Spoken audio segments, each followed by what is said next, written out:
भगवान बाबा नावाचे संत या जगाच्या पाठीवर झाले. ज्या अवयवामुळे मला त्रास होतोय, लोक मला त्या ठिकाणी वाईट बोलतात, तो अवयवच मला नको म्हणून स्वतःचं लिंग त्या ठिकाणी तोडून टाकलं. जिथं रक्त पडलं तिथं तुळशी उगवल्या. आता हुबेहूब तशी घटना या महाराष्ट्रामध्ये आता घडली. तारकेश्वर नावाचा गड आहे, त्या गडाचे महंत आदरणीय आमचे आदिनाथ बाबा, त्यांनी सुद्धा त्या ठिकाणी अरे मला साधुत्व प्राप्त होत असेल आणि मला जर एखाद्या अवयवामुळे त्रास होत असेल तर तो अवयवच मला नको असं म्हणून त्या ठिकाणी त्यांनी ते हे केलं.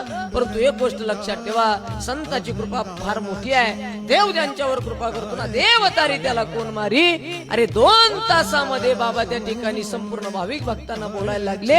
ही देवाची कृपा नाही तर कुणाची कृपा म्हणावी लागेल. फक्त भगवंताला विनंती आहे, आमच्या बाबाला जसं सुखरूप बरं केलं असं आमच्या बाबाला उदंड आयुष्य सगळ्या त्या ठिकाणी परमात्म्याने द्यावं. परमात्म्याला मी प्रार्थना करतो. विठू माऊली तू माऊली जगाची, माऊली मूर्ती विठ्ठलाची.